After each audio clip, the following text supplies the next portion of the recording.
Trump greift wieder einmal durch. Ab dem 1. Oktober will er 100% Zoll auf allen importierten Medikamenten einführen. Also auch auf Medis aus der Schweiz. Das ist eine Ankündigung mit Sprengkraft, hat das meinungsfreudige Newsportal Watson geschrieben. Die Schweizer Pharmaindustrie ist nicht nur weltbekannt, sie ist auch systemrelevant. In der Schweiz sind ca. 250.000 Jobs direkt oder indirekt abhängig von dieser Branche. Was das tatsächlich für Konsequenzen für die Schweiz haben kann, das wollte ich genauer wissen. Ciao zusammen, von unten hier herzlich willkommen. Jetzt geht aus Kalifornien. Wie gäng habe ich mir auch diese Woche ein spannendes Thema ausgesucht und ein bisschen genauer hergelüsselt. Was ich dabei herausgefunden habe, um das geht es im heutigen Video. Zuerst habe ich mir angeschaut, was Trump eigentlich genau gesagt hat. Dann wollte ich wissen, welche Schweizer Buden betroffen sind, was die möglichen Konsequenzen sind und was es allenfalls für Auswege gibt. Zum Schluss verrate ich, was mir persönlich aufgefallen ist zu diesem Thema. Legen wir los. Letzten Donnerstag hat Trump auf Truth Social gepostet, dass ab dem 1. Oktober 100% Zoll auf Markenmedis gelten. Das heisst, importierte Medikamente werden doppelt so teuer. Aber es sind nicht alle betroffen. Es geht um sogenannte Branded Prescription Drugs, das heisst patentierte Originalpräparate. Generika sind also ausgenommen. Es sind vor allem Medis aus Europa, die betroffen sind, von Roche, Novartis, Bayer oder AstraZeneca. Und warum das Ganze? Trump sagt, er wolle die Produktion zurückholen. «Bring Pharma home», sagt er dem. Die USA sollen nicht mehr länger abhängig sein von ausländischen Medis. Laut seinem Umfeld sollte der Plan schon am 1. Oktober in Kraft treten. Er plant das per Executive Order zu machen, also per Dekret.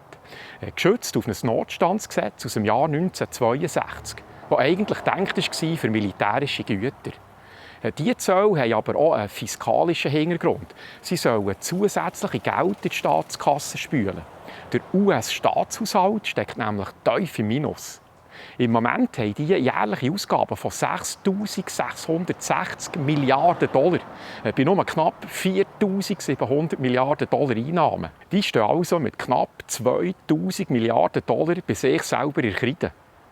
Zusammengefasst, Trump will Markenmedikamente aus dem Ausland doppelt so teuer machen, weil die Produktion zurückkommen nach Amerika. Jetzt hat mich natürlich interessiert, welche Schweizer Firmen sind jetzt betroffen. Trumps Zoll bereicht vor allem die stark vom US-Geschäft abhängig sind. Zum Beispiel Roche, mehr als die Hälfte von ihrem Umsatz kommt aus den USA. Ich habe gelesen, dass Roche in den nächsten 5 Jahren 50 Milliarden $ in den USA investieren für Forschung und neue Fertigungsanlagen. Das Unternehmen betont in einer Medienmitteilung, sie wollen näher bei ihrem wichtigsten Markt sein und in Zukunft können auf regulatorische Veränderungen flexibler reagieren. Dann ist auch Novartis betroffen. Bei denen laufen etwa 40% des weltweiten Geschäfts über die USA. Darum plant auch Novartis Investitionen von etwa 23 Milliarden $. Unter anderem für den Ausbau der Produktion. Laut Aussagen des Unternehmens ist das Ziel, die Versorgungssicherheit im Land selber zu erhöhen und auf geopolitische Entwicklungen besser vorbereitet zu sein. Auch erwähnen hier muss man die Lonza. Auch der Auftragsfertiger Lonza könnte betroffen sein, falls die neuen Zölle auch sogenannte Zwischenprodukte bereichen. Das sind einzelne aktive Wirkstoffe oder andere Bestandteile von Medikamenten, die zwar nicht direkt verkauft werden, aber in den USA weiterverarbeitet werden, vielfach von den grossen Pharmakonzernen. Diese grossen Buden scheinen genug Mittel zu haben, um auf Trumps Pläne mit Investitionen und anderen Umstellungen zu reagieren. Für die kleinen und mittelgrossen Firmen ist das aber schwieriger. Viele von denen exportieren patentgeschützte Medikamente, haben aber die Mittel nicht, um da heute mal eigene Werke zu bauen in den USA. Die können ja nicht einfach die Zölle selber schlucken, ohne sie an die Abnehmer weiter zu verrechnen. Also, Roche und Novartis sind besonders exponiert, vielleicht auch die Lonza, die haben aber vielleicht Möglichkeiten, diese Zölle zu umgehen. Für die Kleinen könnten diese Zölle aber handlich existenzbedrohend werden. Darum habe ich mich gefragt, gibt es denn migotts teure keinen Ausweg aus diesen Zöllen? Trump selber hat gemeint, die Buden, die in den USA selber produzieren, seien von diesen Zöllen befreit. Und zwar ab dem Moment, wo der Bau anfängt. Also sobald eine Schaufel in den Boden sticht. Das macht US-Investitionen auf einen Klapp attraktiv. Roche und Novartis haben da jetzt eben einen Vorsprung, weil die ihre Milliardenprojekte schon Anfangsjahr angekündigt haben. Ob das reicht, um jetzt von diesen Zöllen verschont zu bleiben, ist aber noch offen. Trump hat noch keine klaren Regeln durchgegeben, wie solche Ausnahmen sollen vergeben werden. Klar scheint, für kleinere Buden ist das alles nicht machbar. Darum bin ich als nächstes der Frage nach, was denn das für Auswirkungen in der Schweiz selber hat. Die Pharmaindustrie zählt zu den zentralen Säulen der Schweiz. Es sind etwa 50'000 Menschen direkt angestellt in Forschung, Produktion und Verwaltung. Wenn man Zuliefererbetriebe und Dienstleister dazu mitzählen, dann gibt es Schätzungen, die sagen, es hängt rund 250.000 Jobs in der Schweiz am Erfolg dieser Branche. Das entspricht fast 5% von allen Arbeitsplätzen in der Schweiz. Wenn jetzt die grossen Unternehmen mehr in den USA produzieren, könnten auch Arbeitsplätze in der Schweiz verloren gehen. Nicht nur in der Herstellung, aber auch in der Forschung und Entwicklung. Der Druck steigt also, dass sie das Geld ins Ausland verlagern, statt das in Schweizer Standorte zu stecken. Daraus könnte später ja politischer Handlungszwang entstehen. Der Staat müsste eventuell mit Subventionen, Steuererleichterungen oder Förderung von Forschung eingreifen, um die doch noch ein bisschen länger in der Schweiz zu behalten. Und noch etwas habe ich gelesen. Ein paar sogenannte Experten befürchten, dass die Schweizer Pharmabetriebe allenfalls sinkende Verkaufszahlen in den USA an einem anderen Ort wieder einholen wollen. Zum Beispiel durch Preiserhöhungen in Europa und damit auch in der Schweiz. Item. Trumps Plan kommt aber auch für ihn nicht ohne Risiko. Trump stützt sich bei seinem Dekret auf ein Notstandsgesetz aus dem Jahr 1962. Das erlaubt dem Präsidenten, Zölle einzuführen, wenn die betroffenen Importe die nationale Sicherheit gefährden. Das heisst konkret, wenn im nächsten Pandemiefall wieder alles von China oder Europa komme, sei das eben ein Sicherheitsrisiko. Gewisse Juristen schauen das aber als kritisch an. Das Gesetz war ursprünglich für Stahl- und militärische Güter gedacht und nicht für Medikamente. Gerichte könnten also einschreiten, wenn die Anwendung des Gesetzes, in diesem Fall hier, als verfassungswidrig anschauen. Auch international, liest man, könnte Widerstand kommen. So könnte die Schweiz theoretisch vor die WTO klönen. Die WTO, also die World Trade Organization, wo die USA auch Mitglied ist. Das ist aber auch wirklich mehr Theorie, als die das tatsächlich machen würden. In den USA warnen auch Patientenverbände vor einer Verdopplung des Preises von Medikamenten. Das treffen dann nicht nur die Unternehmen, sondern auch Millionen von Menschen, die angewiesen sind auf solche Medikamente. Medicare und Medicaid sind da besonders am Kummern, weil etwa 20–30% der verschriebenen Medikamente aus dem Ausland kommen. Für die das nicht wissen, Medicare ist eine staatliche Krankenkasse für Pensionierte und Medicaid ist ein Programm, das zum Beispiel Leute, die nicht viel Geld haben, unterstützen. Kritik kommt auch von den Demokraten. So Zölle seien nicht America first, sondern Consumer last. Zusammengefasst könnte man sagen, der Schuss könnte hier hinten raus für Trump, wenn die Wähler langfristig mehr zahlen für ihre Medikamente. Kritiker von Trump seiner Zollpolitik findet man schnell. Was mich jetzt interessiert hat, ist, was denn die Kritiker im Gegenzug für gescheitere Lösungen vorschlagen. Wie wir mittlerweile wissen, setzt Trump vor allem auf Zölle, um Abhängigkeiten vom Ausland zu bekämpfen. In Europa wird dieser Ansatz von Häufen sogenannten Wirtschaftsexperten aber scharf kritisiert. Die sehen die Lösung eher beim Staat. Subventionen, Förderprogramme, zum Teil sogar staatliche Betriebe sollen da helfen. So will Frankreich ein paar Dutzend kritische Medikamente wieder im eigenen Land produzieren. Und die EU plant eine Milliardenhilfe über den Critical Medicines Act, um gezielt die Herstellung von einzelnen Produkten zurückzuholen. In der öffentlichen Debatte wird zunehmend hinterfragt, ob eine staatlich finanzierte Lösung tatsächlich die bessere Alternative ist. Oder Ob es einfach eine andere Form ist, die nicht ohne Risiken daherkommt. Und dann gäbe es noch eine weitere Variante, dass man nichts ändert. Aber das wäre ja auch irgendwie blöd, wenn man ein Problem erkannt hat und dann nichts macht, weil jede Lösung einen Preis hat. Ich komme an dieser Stelle jetzt mit einer persönlichen Ergänzung.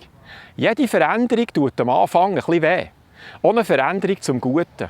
Das kennen wir etwa alle aus eigener Erfahrung. Item. Dann kommen wir hier direkt zum persönlichen Teil des heutigen Videos. Was ist mir besonders aufgefallen während meiner Recherchen? Was mich tatsächlich überrascht hat, ist, dass die Pharmaindustrie mit Abstand der wichtigste Exportsektor ist der Schweiz. Noch vor Uhren, Käse und Schoki. Das habe ich so nicht vermutet. Was ich herausgefunden habe, ist, dass die Schweizer Pharmakonzerne in den USA häufig deutlich höhere Preise verlangen im Vergleich zu Europa. Für die genau gleichen Medis. Bei Markenmedis sind das 3- bis 4-fache keine Seltenheit. Das stört ganz sicher dem Trump sein America First Denken. Der scheint die unmittelbaren höheren Preise in Kauf zu nehmen, wenn er dann etwas später sagen kann, schaut, ich habe die Pharma gezwungen, in den USA zu produzieren. Und durch das sind wir weniger abhängig von außen. Gerade vorhin passenderweise hat die Regierung einen Deal mit Pfizer vorgestellt, für das denen ihre Medis künftig massiv günstiger sollen verkauft werden. Trump eckt häufig an, schockiert zuerst, aber schlussendlich kann er dann gleich wieder Resultate vorweisen. Und solche Resultate erhofft er sich sicher auch von seinen neuen Pharmazöllen. Lassen wir mal kurz ein paar Musterchen an aus dieser Pressekonferenz. Ich weiss, dass einem normalerweise in der Schweiz nur selten überhaupt 1:1 gezeigt wird, was da genau halb alles gesagt wird. Pfizer wird einige seiner beliebtesten Medikamente ab sofort zu massiv reduzierten Preisen anbieten, mit Rabatten von 50 bis sogar 100%, in manchen Fällen sogar noch mehr. Ich habe meinem Sohn gestern Abend davon erzählt. Ein 27-jähriger, überzeugter, liberaler Demokrat. Er hat einen Moment geschwiegen und dann gesagt, »Danke Vater, ich bin stolz auf dich.« Denn das hier wollten Demokraten seit 20 Jahren und die Republikaner. Alle haben gesagt, sie werden es tun, aber niemand hat auch nur den ersten Schritt gemacht. Heute geht es um Gerechtigkeit, um Gleichbehandlung und darum, Menschen Hoffnung zu geben, die krank sind, die kämpfen, die durchhalten. Künftig schreiben wir der Pharmaindustrie keine Blankoschecks mehr. Keine Familie soll sich mehr entscheiden müssen, entweder Medikamente oder Essen auf dem Tisch. Amerikaner dürfen nicht länger 300, 400 oder 1000% mehr zahlen als Patienten in anderen Ländern. Präsident Trump hat uns regelrecht gedrängt und gejagt, damit dieser Deal zustande kommt. Ich bekam Anrufe von ihm um 11:30 Mitternacht. Bist du noch wach? Wir müssen MFN unbedingt durchkriegen. Dr. Oz hat irgendwann gesagt, ich kann seine Anrufe nicht mehr entgegennehmen. Und obwohl ich sonst nie Angstzustände habe, das Projekt hier, das hat mir wirklich den Puls hochgejagt. Ich sage ganz klar, ohne Präsident Trump wäre das nicht zustande gekommen. Das ist echte Führung, ein Präsident mit einer klaren Vision und der Wille, diese durchzusetzen. Ich kenne keinen anderen US-Präsidenten, der das hätte schaffen können.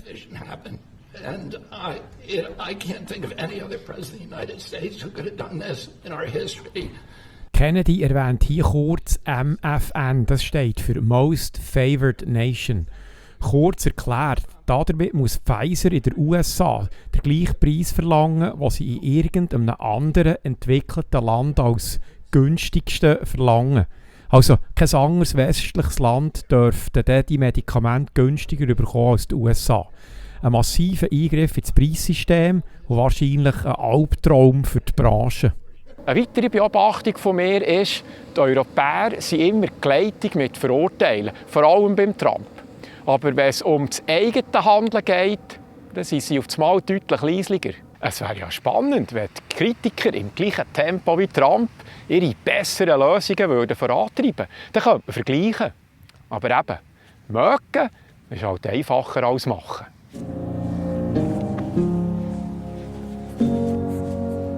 voilà.